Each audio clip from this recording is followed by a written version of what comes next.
Hello everyone, and welcome back to Let's Play Pathfinder, Wrath of the Righteous. Last time we continued exploring our war camp here, talking to our companions. I guess we actually started talking with Queen Galfrey, and learned more about her. I really like her, she's really cool. But we convinced her to fight alongside the troops, but she's going to disguise herself as a common soldier. It's gonna be pretty awesome. Also, Darren has been commanded to stay with us as our advisor. There you are. People say that you are deliberately trying Queen Galfrey's patience. Is that true? Does it even matter? All of Mendevian High Society has declared war on me. They either despise me or they're trying to steer me back onto the right path. And I'm doing everything in my power to keep them on their toes. I relish the prospect of all the fun this mess in Canabras will bring. Darren grins from ear to ear. I shall either commission a song about the great Canabras fiasco from a certain talented bard, or confuse the jewelers with a rather tall order, a batch of silver dragon toys with detachable heads. Give me a week, and they will be in every shop in the capital. The heroic dragon who died for our fortune deserves respect, not your mockery. I'm not doing chaotic. Your jokes are silly and childish. If you are really going to get your revenge, then make your enemies suffer. If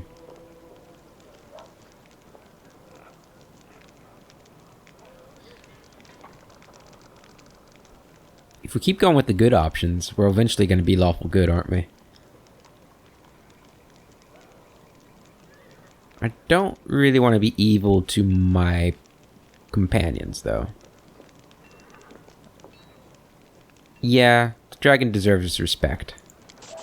She's dead. She doesn't really care. And I shall enjoy 3 or 4 minutes of rather pleasant thoughts about the rage of those sanctimonious fools who pestered me the most. So, how do you like your new role as advisor? Darren winces. You also enjoy poking me with that stick, don't you? Imagine it. Me, a crusader. If my dearest cousin hoped to teach me a lesson, she managed it perfectly. An assignment I couldn't avoid without losing face. This idiotic journey leading straight into the demon's maws. I could have been on a pleasure boat right now, with the loveliest songstress and pitax on my arm and a bottle of the finest Keonan wine to keep us company. Did you also receive a fraction of that unusual power? Looks like it. I genuinely hope that getting away from you would be the end of it. If your gift truly did come from Iomade, then giving me a smidgen of that power was a very subtle joke on her part. I had no idea that our divine lightbringer of Mendev even had a sense of humor. Don't get me started on my many acts of sacrilege against her. That obscene engraving, the truth about the test of the Starstone, is the tamest one by far. I should go. Well, I'm glad he's with us, because he's an excellent healer. Even if I don't agree with his personality. We'll talk to you in a minute, Sosiel. We need to find Woljif. There he is. The mysterious elf there. Woljif gives you a friendly wave. Hey, Chief. Want to talk? What do you think of my new powers? Woljif pauses to think, rubbing his chin. You mean what you did back there? I have a few ideas. We could send you to a Patax underground arena to fight. Give you a scary name like Swift Sting or something like that. Give you a great cover story. Enemies burn down your house. You're avenging your dead family. The public eats that stuff up. You'll wear a shiny, eye-catching outfit, or a black one if you like black better. We'll split the prize money, 60-40. 60 for me, of course. You know, arranging fights isn't easy. Those people are tough. I'll be taking more risk than you. And after we get set up on Pitax, we'll tour different cities, make some real money. What? You don't like the sound of it? Do you have any other suggestions? Woodruff grins, his yellow eyes lighting up. I got one more. Have you heard of Resmarin? It's some land in the River Kingdoms ruled by King Razmir. A friend of mine used to live in Razmiran. He got out of there as fast as he could. Long story short, this King Razmir of theirs is a god. He keeps his people under his heel. They're all terrified of what he might do. He sits on his throne wearing some white mask, giving power to anyone. Come and take power from me, he says, so long as you believe in me. Woljif quickly checks that no one is eavesdropping. But that friend of mine, the one who fled, he has a half-sister on his old man's side, who's a cook in the castle, and a washerwoman who the cook plays cards with in the evenings told her a juicy rumor. Word is, Razmir isn't really a god at all, and he's got no powers. So, here's my point. You do have powers. Pretty scary ones, too. We'll find some shabby little kingdom. I'll start some rumors. You'll show off a few tricks to wow the locals, and that's it. We'll make you a deity. But first, I'm going to put it in writing that I'll be your chief advisor. I'm not doing anything just on a nod. I've been there. People promise you mountains of gold, and then when it comes to it, they're all, get lost, or I'll set the dogs on you. So, do you like the idea? You should be punished for your heretical thoughts? Call myself a god and deceive people? That's disgusting. It's a great idea. It's an interesting idea, but I need to think about it. Sure thing. Think about it. Just call me if you need me. We'll discuss it. See you later, Woljif. Okay, yeah, so who's this? Mysterious elf. Damn it. You again. Soldier. You again, soldier? Huh? Who's that? Hey, Horgas. Horgas Gwerm. Horgas Gwerm has been expecting you. Thumb stuck in his belt. There you are.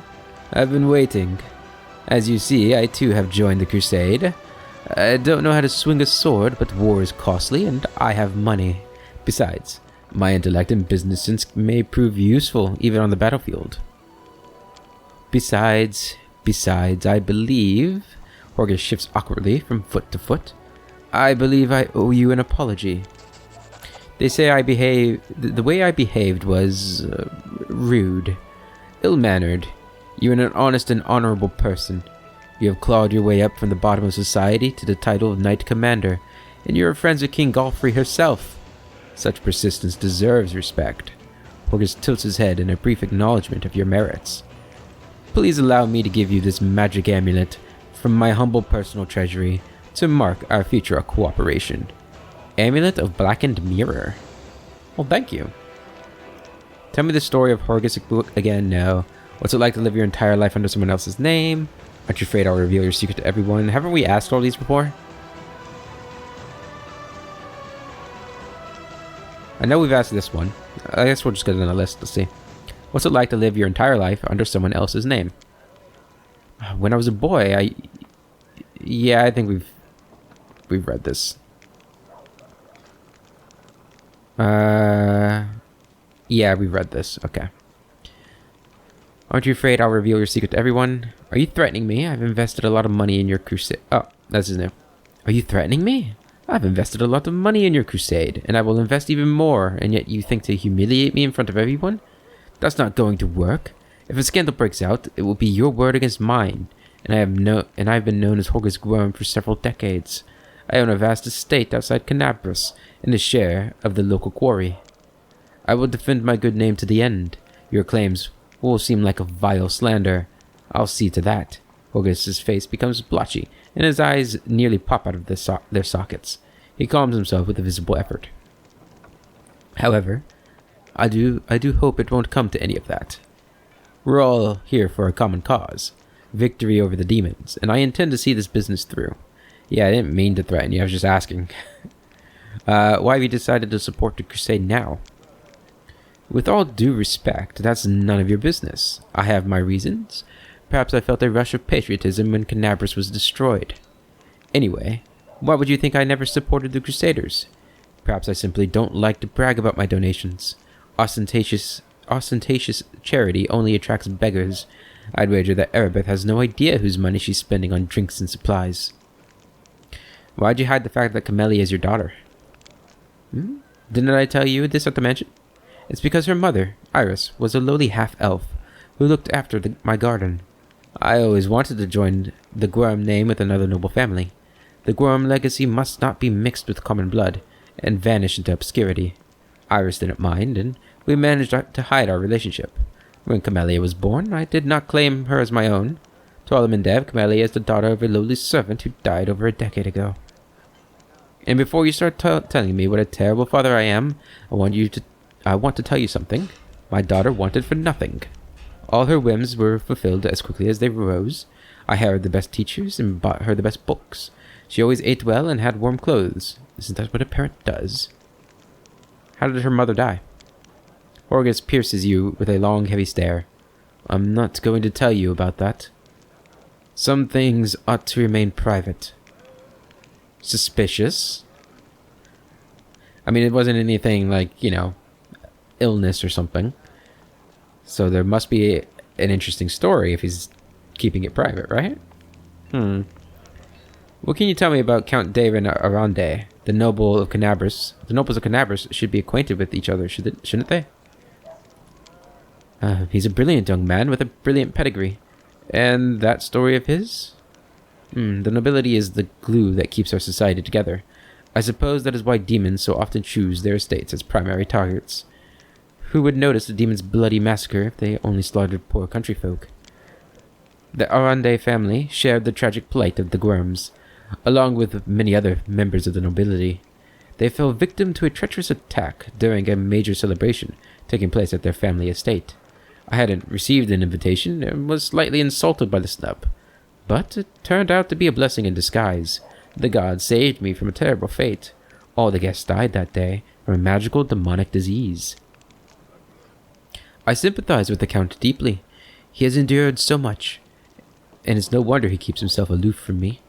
I think this is due to the fact that House Gwerm, or that Horgas Gwerm's fate, so resembles his own, and we both have to relive those horrible memories whenever we see each other. I have to go. Okay, next up is the three new people. So we'll start with Hawkblade here. Anybody over here? No. Leotar Hawkblade. Commander, a tall man with piercing yellow-green eyes gives you a brief nod. Let me personally congratulate you on your new title, and thank you for your time in advance. I am Leotar Hawkblade, an Inquisitor of the Church of Iomedae, the bringer of light. I require your assistance in a certain delicate matter involving one of your companions, young Count David Arande.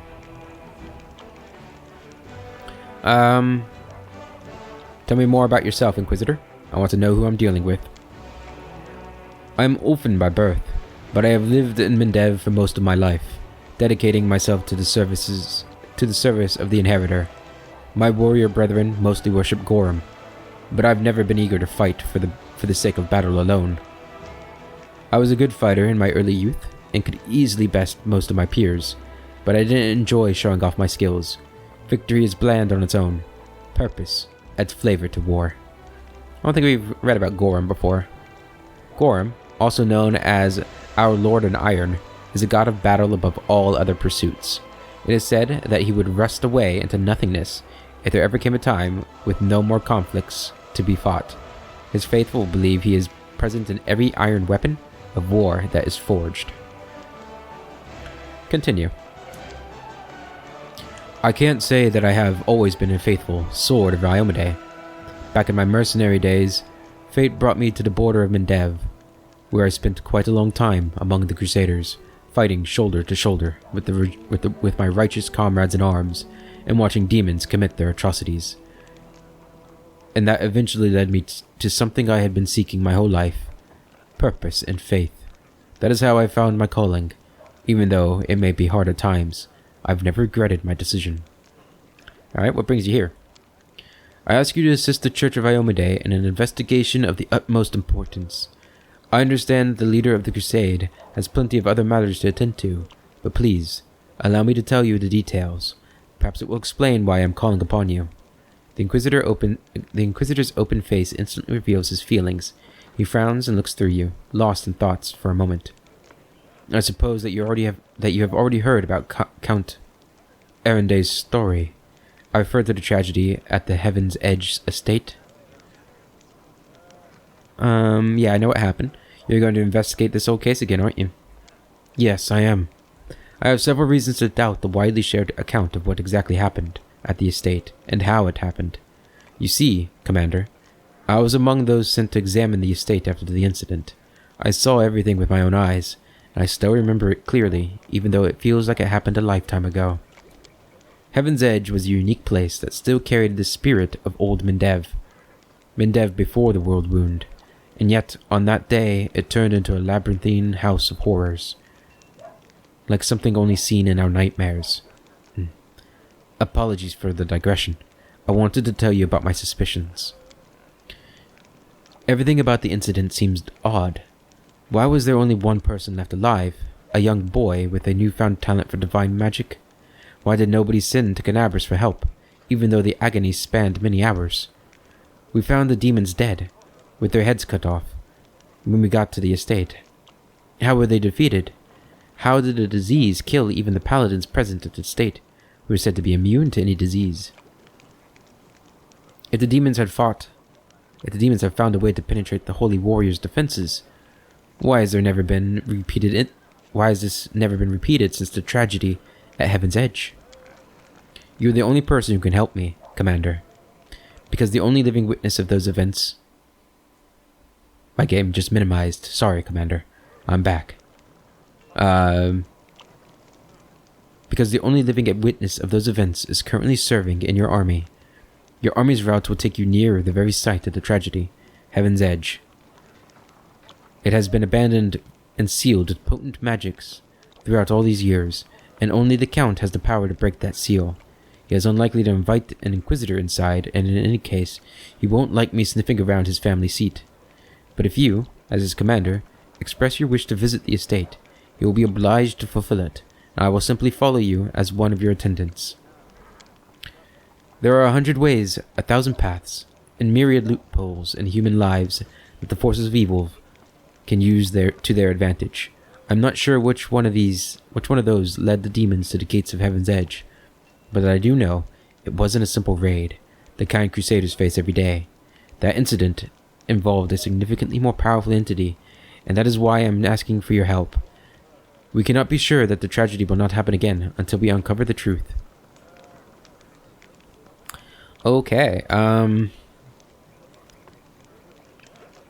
you've already been to the estate several times. What do you expect to find now?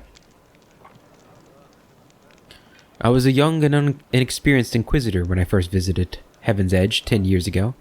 My skills have improved significantly since, and I have paid dearly for that. Leotar makes a vague gesture pointing at his scars. My arsenal includes many spells and techniques dedicated to gathering information about people and events. Almost all of them require me to be physically present in the place where the event in question happened. That is why I must return to Heaven's Edge. Why can't you just search the estate yourself, without involving me?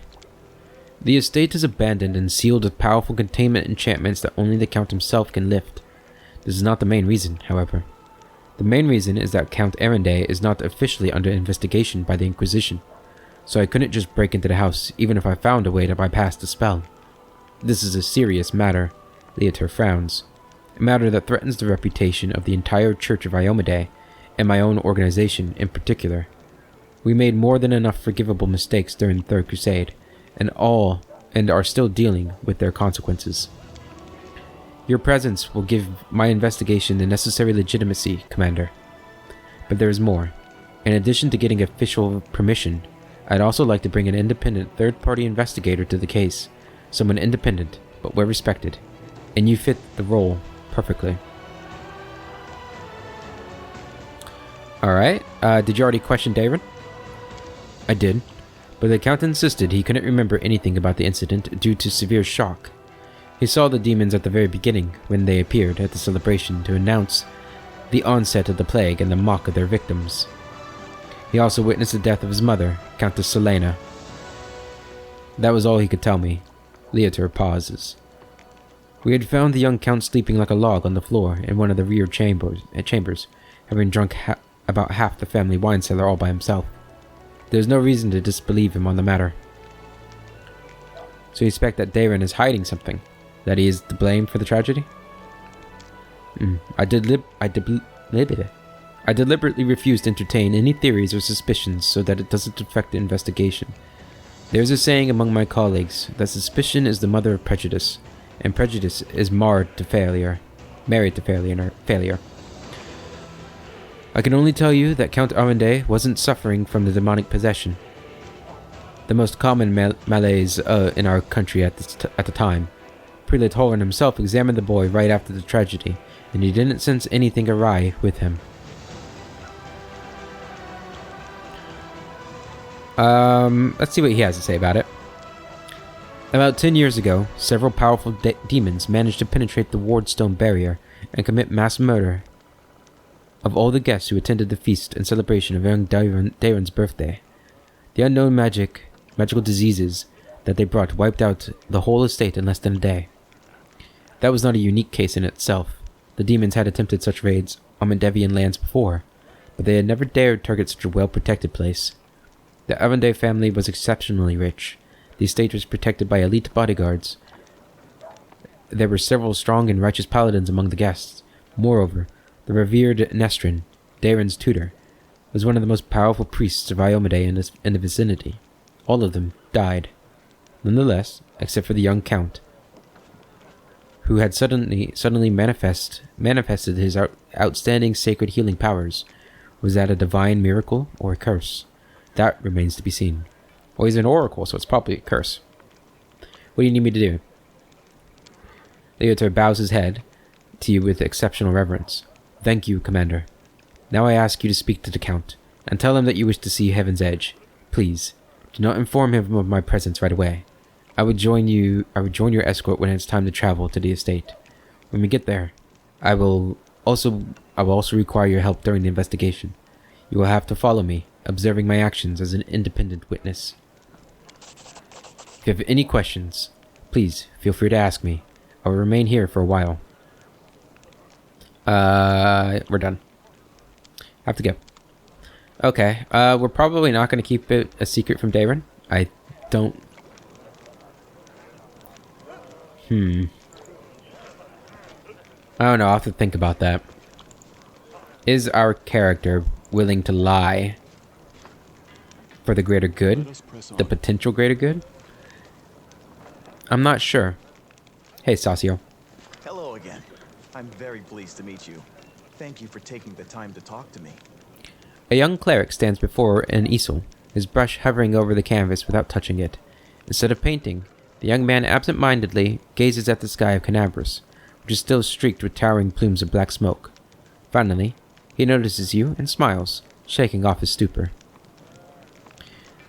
It's a pity I wasn't there at the Grey Garrison to witness your feats of strength with my own eyes. The flash, however, could be seen miles and miles away. Some people were frightened of it, thinking that the demons had blown up the remains of the keep. I, for one, knew immediately that it was a good sign. The light above the city showed us that there was still hope. Who are you? And how could you possibly be of any use to my army? Well, that's kind of... My name is Sosiel. I am a cleric of Shaylin, the Eternal Rose and the Goddess of Beauty. Yes, I know that many people would consider me useless in a war. This is not a usual war, though. Just consider our enemy. The Abyss and his demons are the very embodiment of everything evil and ugly in the world. Perhaps a disciple of kindness and beauty might come in handy. I think we've read about Shaylin before, but let's just refresh. Also known as the Eternal Rose, the Eternal Maiden, the Incorruptible, she is the goddess of art, beauty, love, and music, and the half-sister of Zon Kuthan. Right, Shaylin focuses just as much attention on inner beauty as outer beauty. In her role as a goddess of beauty, Shaylin also promotes the creation of art and the composition and performance of music. Clerics of Shaylin frequently are artists themselves. As the goddess of love, Shaylin encourages the proliferation of that feeling in all its forms. She is not the goddess of sexuality, lust, or fertility, and draws a very clear distinction between love and sexuality, although she does not in any way discourage erotic love. The few paladins who worship her practice courtly love. I have no doubt that we will win this war, Commander. We just have to. It is our destiny. My role is to help you, and all those standing by your side in this struggle, to survive and flourish. Everyone deserves the chance to find peace and happiness in the world that they are defending so selflessly. Okay, you seem like a good guy. What are you painting? The cleric's eyes linger mournfully on the canvas. The unfinished painting depicts a temple crowned with a rainbow-tailed bird, the symbol of Shellen. Is it Shellen or Shelleen? I think it's Shellen? Shaylin? I'm gonna have to pay attention when he says it again. 5 people dressed in robes stand before the temple. Men and women, young and old. They all gaze back at you with radiant happiness and joy in their serene eyes. My brothers and sisters in faith. They sent me for help, and then they saved my life, Commander. If the Prioress hadn't ordered me to escape the city and seek help, I would have died right along with them. Instead, I met Queen Galfrey on her way to Nerosian, and hurriedly returned to Canabras, only to find my friends dead on the steps of our desecrated temple. I'm sorry, man. That's real tough. I want to draw them the way they live on in my memory. Wise, beautiful, and loyal to their goddess and their city to the very end. Sosiel touches the edge of the canvas, gently, as if patting a friend's shoulder in consolation. They fulfilled their duty honorably. They did more than their duty. They gave everything they had to save others. Is that not their duty? Now it's my duty to make sure my friends and tutors did not die in vain. I will honor their sacrifice by making this world a bit more beautiful and kind. What made an artist enlist in the army? Perhaps I am a true artist, or simply an amateur who defaces canvases in my spare time. My goddess is a patron of art, so painting is part of my prayer, and I put all my heart into my pieces. But I am a cleric above all else, so I must also tend to others. I went to war because here's where I'm most needed. Sure, I could be painting idyllic landscapes and offering empty prayers to my goddess, but that won't stop people from dying. My goddess has no tolerance for false piety. I'm guessing you want to join me personally and be my party's cleric and healer and savior? You want to discuss something with me, right? Yes, I have a personal request. Before we undertake our journey and leave Canabras behind, I would like to visit Martyr Zacharias' cemetery for a funeral. It's not far from here, and it's important. I would like to pay my respects to my friends from the Temple of Shaylin who died defending the city. Also, if it's not too much trouble, I would like you to come with me to honor their memory. Their friends and family will be at the funeral, and perhaps the commander's personal presence will bring them comfort. I know that you are burdened by many cares right now, so I understand if you can't find the time. But if you could, I would be sincerely grateful. It was nice meeting you. I have to go. You must be rather busy indeed. Leading a crusade all by yourself is no joke. I still believe that you are up to the task. This war has been raging for 100 years, but you've given us a chance at victory. I like him. I like the goddess Shellen too, or Shaylin, whatever it is. I think she's a pretty cool goddess. She did have a role to play in the previous game too, with one of the companions. Although that was an interesting quest line. On that note, if any of you have not played Kingmaker and you're enjoying this game, I would recommend it. It is quite good. Okay, who's in here again? Was there somebody I wanted to talk to in here? No, there's Forn, Autumn Hayes. Right, that's where Camellia was in there before, but she's no longer there. We want to go talk to the Bard lady, and maybe she'll be a new companion too? I hope so. I think this is her tent over here. And she's the last person I need to talk to, I think. Nura. Knight Commander, how can I help? There is much I can do. Just ask. Nura looks at you with eyes filled with enthusiasm. She's holding a notebook and a traveler's inkwell. You've probably heard about the wound I have. The one that sometimes opens on my chest. Can you perhaps tell me if it's some kind of demonic curse? Why am I asking her this? Why didn't I ask the cleric? Yes, indeed. I've been told of your affliction. Nira peers at the center of your chest. Can you will the wound to open? No? That's a shame. What can you tell me about it? Well, it's difficult to say.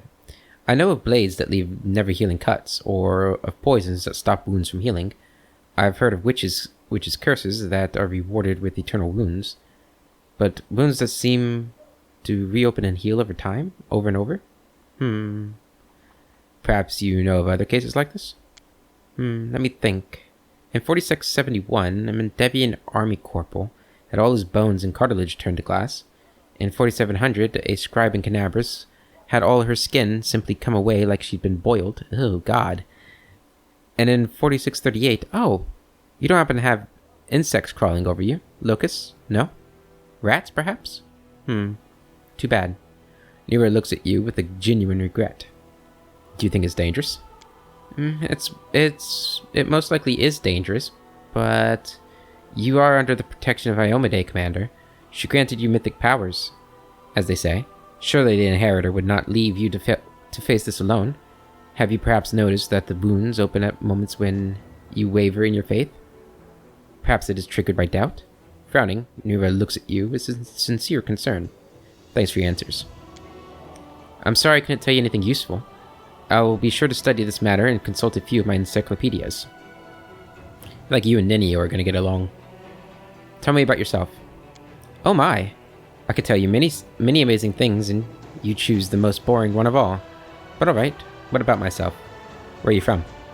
Isgir, a small piece of land that proudly calls itself a country, though it hasn't been independent for a single day in all its centuries of existence. They have a lot of national pride, but all of it is borrowed, always looking to the great day when they can at last be free from the rule of Cheliax. Oh. Well, that's never gonna happen. Cheliax forever. The Isgiri love talking politics. If two of them started bargaining over beets at the market, you can be sure that they'll end up arguing about whether an independent Isgir will be a monarchy or a republic. I've always found it funny to listen to, and a little disgusting. You see, there are a lot of us halflings in the country, but very few are citizens. Most are slaves. Ugh. That's tough. I was lucky. I've always been clever, and ever since I was little... I've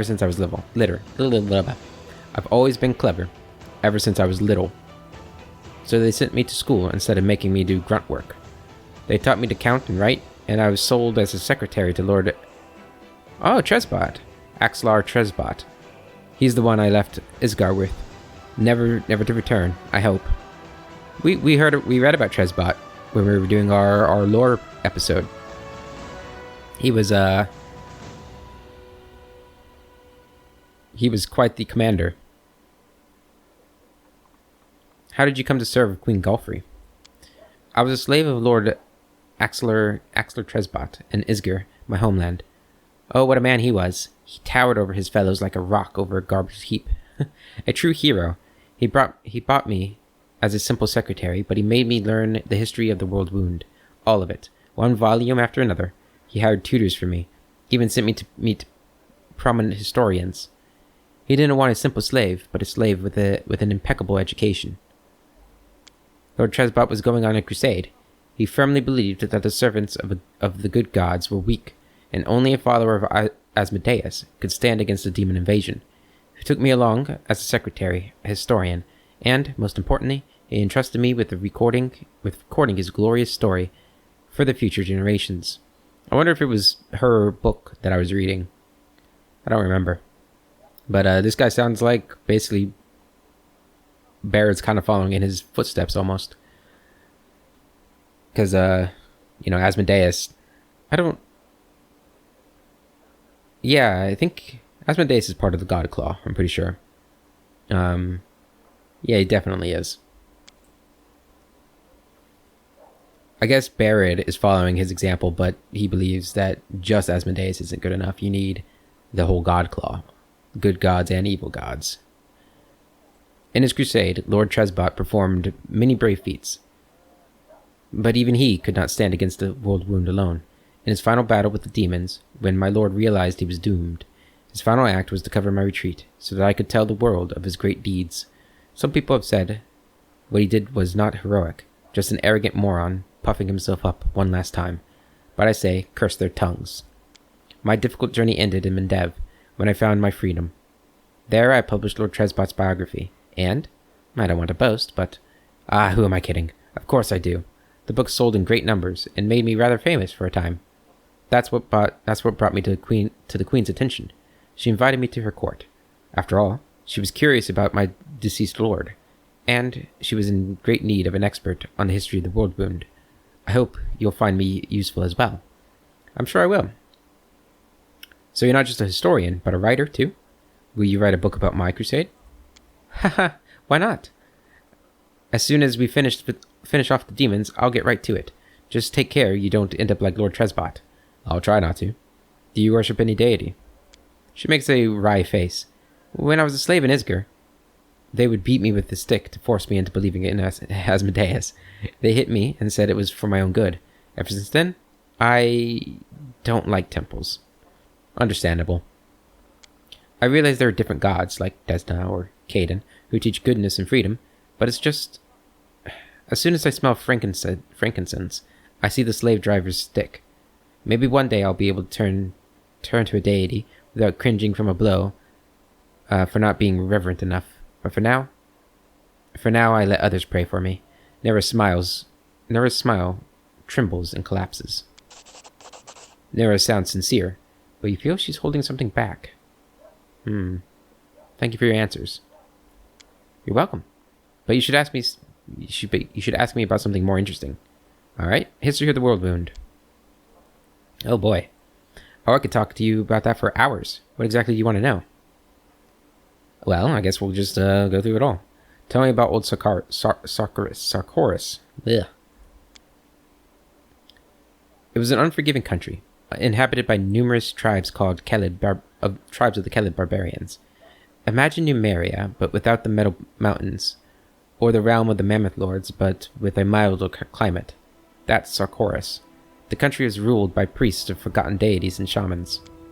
It's said that even back then, before the world wound, the boundary between worlds was especially thin in the region. Since ancient times, Discari has had his claws sunk deep into the minds of the locals. His cults thrived here for many centuries.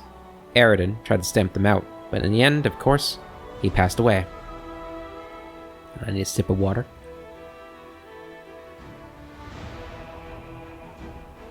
Okay. How did the world wound come to be? It happened the year Aridin died, 4606, a little over a century ago. No one knows if the timing was coincidental or if there's some connection with Aridin's death, but I'll tell you what we do know. The priests and shamans who ruled Sarkoris hated arcane magic and all who practiced it. Wizards and sorcerers were driven from the land, or worse. One of their prisons held a witch named Arilu Vorlish. We know nothing about her besides her name, and, of course, the atrocities she committed. But by some unknown method, she managed to harness the terrible power of the demon lord Discari. Together, they tore open the barrier between worlds, opening a rift to the abyss in the very middle of Sarkoris. The world wound slowly but mercilessly expanded, devouring more and more land. In a matter of years, Sarkoris was a memory. After a moment of silence, Nora adds softly, "Sometimes, I think, what did they do to Arilu in that prison? Just imagine. She was ready to give herself to the abyss. If only the demons might devour her torturers along with her. To imagine such hatred, it terrifies me." Yeah, I get the feeling we're going to have a conversation with Arilu at some point. And find out what really went on back then. Man, I just thought... I wonder how far this game goes in the path where you follow like the demonic path. Like, can you side with the demons completely? And that'd be crazy. Tell me about the First Crusade. It began in 4622. Yes, it took the church and the secular authorities nearly 2 decades and hundreds of thousands of lives before they decided to take action. In the meantime, Sorcoris was only supported by a handful of volunteers. By the time the crusade began, the demons had already invaded Mendev. The crusaders pushed them back. In what must have seemed a total triumph at the time, the forces of good easily crushed the demons on all fronts. They erected Dresden on the lands they conquered, an indestructible fortress and the capital of the Crusader movement. In 4630, 8 years later, the First Crusade was declared victorious. It was the first triumph of the Crusades, and, unfortunately, the last. The Second Crusade. In 4638, gotta remember these dates, the world wound suddenly started expanding, and a new wave of demons appeared. The Crusaders were all but delighted. Last time, they routed the forces of the Abyss, and they welcomed another chance to prove themselves. But this time, everything was different. Instead of scattering gangs, they faced a large and organized army. Dresden was besieged, and the Crusaders lost all the lands they'd won back before. They had to retreat, and all that remains of Sorcoris was left to the demons. But while the monsters were devouring the unprotected lands, the Crusaders erected a chain of ward stones along the border of the world wound. We have Iomade and her herald to thank for their help. It was the Second Crusade's only victory, but it halted the wound's growth. The catastrophe had become a stalemate, at the cost of tremendous sacrifice. The Third Crusade.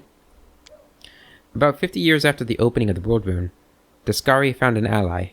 Baphomet entered the war, a cunning, insidious demon lord who prefers deception to open conquest.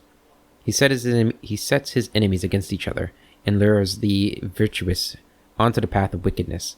Traitors appeared among the Crusaders, secret agents of his cult. For a time, no one suspected a thing after they watched helplessly as the Crusader movement fell into ruin. Where once valor proudly stood, now greed and dumb cruelty reigned, and outrage was drowned in apathy. In 4665, the Church announced a new crusade, hoping to boost morale. They didn't succeed, to put it mildly. Some fought the demons in earnest, and for a time, they even dared hope to retake Dresden. But the Third Crusade would be remembered as a witch hunt. In every sense, Inquisitors hoped to purge the cultists from the ranks of the fighters, but instead they got a barrage of denunciations, widespread suspicion, and innocent victims. It sometimes happened that two orders would denounce each other as traitors and wipe each other out, much to the demons' delight. Just 3 years later, in 4668, the Church put the disgrace to an end. Of all the Crusades, that one was the least glorious. Alright, and the Fourth Crusade. Of course, the demons had no intention of sitting quietly caged behind the ward stones.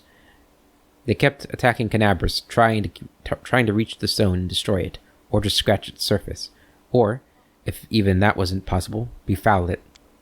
The Crusaders drove the demons away from the city again and again. The Fourth Crusade would last for 15 years, an exhausting study in positional warfare. The demons attacked, and they were pushed back. The Crusaders went on the offensive, but were forced to retreat, and all the while, the losses were tremendous. The Fourth Crusade's only achievement was that they didn't let a single wardstone fall. They didn't retake a sliver of land, to say nothing of Dresden. So many lives just to maintain the stalemate. You can imagine how that affected morale. Thank you for your answers. My pleasure. You just have to remember to stop me, or I'll go on forever. I have to go. If you have any questions, come back. We march ahead. Oh, alright. I think we are done. We have talked to everybody, exhausted all the dialogue options. Let me just double check, see if there's anything. And Nevi was in the tent. We talked to her, talked to Arabeth, talked to all of our companions. I think we're ready to go. Let us stop by the quartermaster real quick. Oh. Ah, yes, the mysterious elf that disappeared when we spotted her. I saw you talking to the girl hiding her face. Who was she, and what did she want? I don't know, Commander. She never introduced herself. But I bet she's not part of our army. I know all of our soldiers by name and by sight. Damn, that's really good to It's a lot of soldiers to know the name of. Wilker frowns gloomily, his cordiality gone in an instant. She was looking for some elf volunteer, wanted to know which tent he was sleeping in. At first, I thought she was a messenger from Mendev. She definitely wasn't one of us, but now I see how it looks mighty shifty. The quartermaster eyes you with concern. She was some sort of spy then. Ah, Kaelessa maybe? I will guide us. We will worry about that the next time we come here. I want to see what the map's got going on it.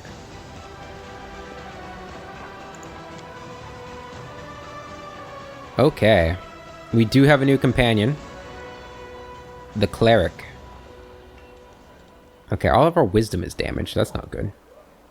And she's fatigued. I guess we need to sleep. We almost made it out of camp. Let's go spend the night. Been up partying. Speed.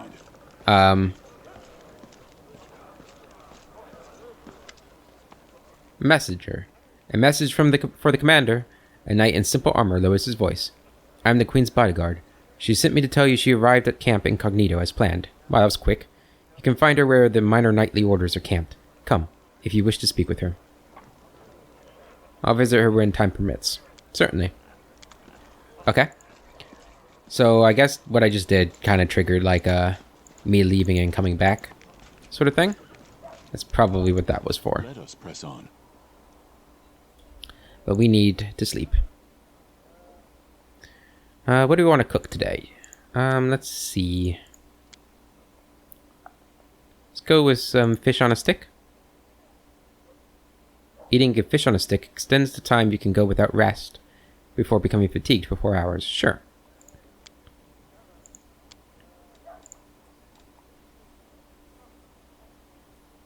I frequently riled up clerics of Iomedae and Erastil, and I have on occasion vexed priests of Sarenrae, Asmodeus, and Gorum. Should I turn my unholy crusade against the Shillanites now? What will it take to ruffle their feathers?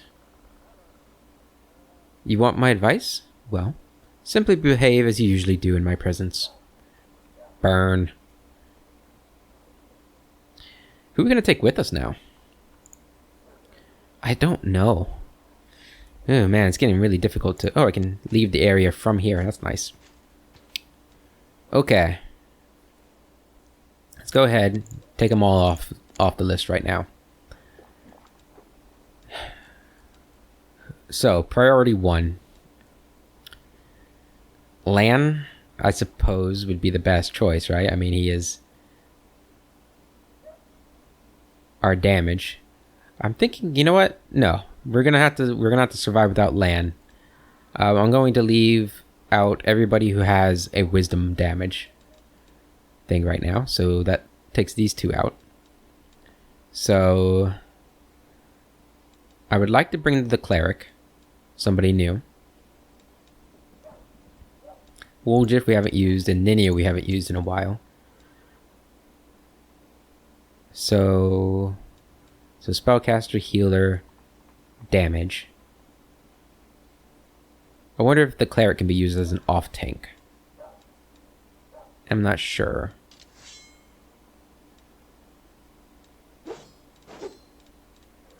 Let's go ahead and bring Darren and Camellia. But then we won't have Zenith. Let's bring... Okay, we'll do this. We'll do this.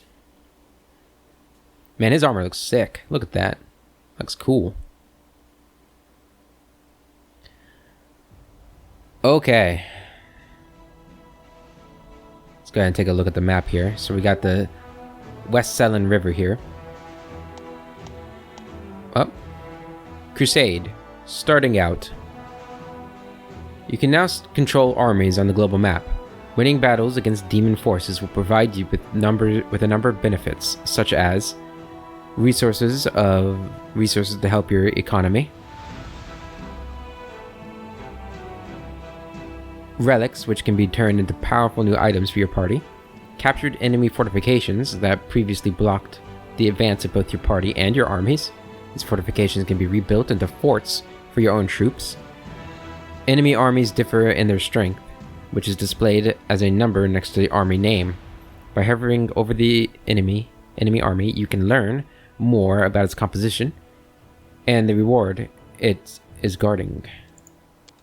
Global map. You can switch between party management and army command mode by clicking the banners at the top of the screen. Alright? In army command mode, you can select armies by either using the panel on the left or clicking the figures on the map. Much like your armies use roads to move around the map. To move, an army must spend movement points, which can be restored by resting for 1 day. Okay? So this is our party map. And this is our army map. We right now have 100 footmen. Demon army is up there. Demon army, demon army, demon army. Where is Dresden at? There's the nameless ruins. There's Chili Creek way over there. There's Dresden. So a long way to Dresden, and we're going to be following this road here. So we'll probably go along here.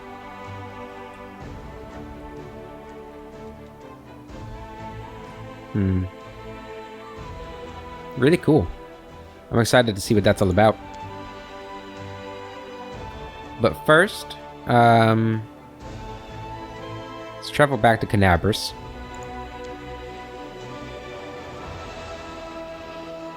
Enter. A couple of things I want to check out. The northern gates here. Canabris. So there's Pitaxian wine cellar. Man, why couldn't we come in like that? I don't know. The southern gate or something. We can't go to the market square anymore. Yeah, so I don't know what that quest is on about. I'm pretty sure we failed it. It's just going to be stuck in my quest log for all eternity. That's okay. Let's go ahead. Head back out. How do we get out of here?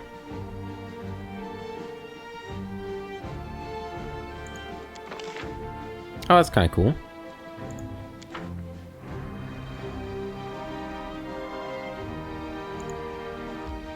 Do I have to go to the northern gate and then leave?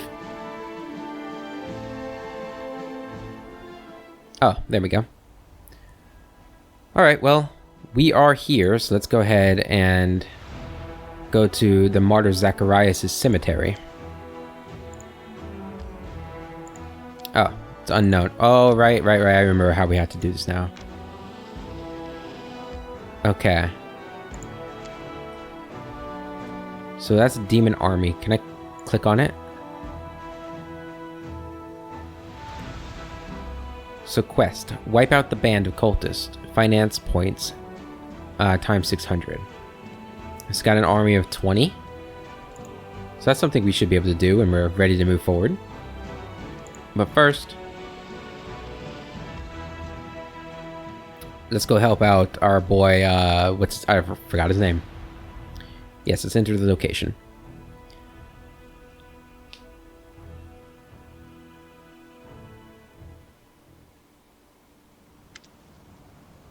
Noble. An elderly man limps towards a grave and clumsily throws a handful of soil inside. How unfair. They were all so young. They had their whole lives ahead of them. They sacrificed themselves, and an old cripple like me still lives. Citizen. An elven woman, with her face bathed in tears, steps up to the grave. She whispers, "The painting. It burned like everything else in the house. There's nothing left for me to remember you by. Nothing." A young man throws a handful of soil into the open grave and stands beside it, for a while, lost in thought. Finally, he sighs and steps back.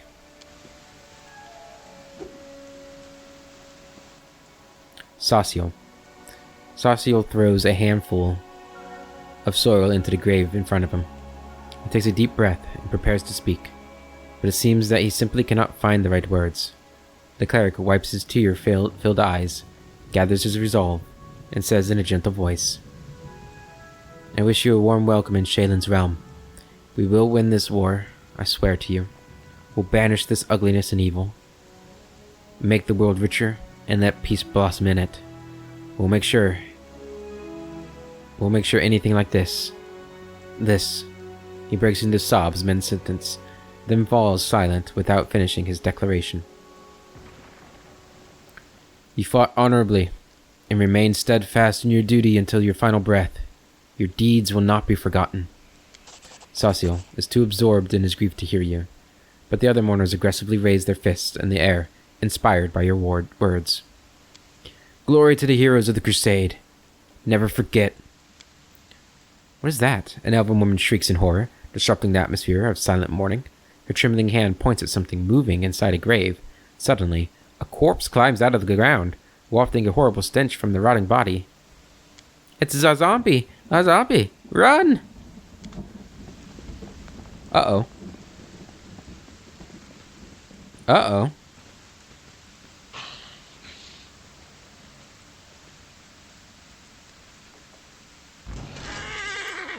Well, that ain't good, is it? Wasn't expecting this. Hold on. Halt!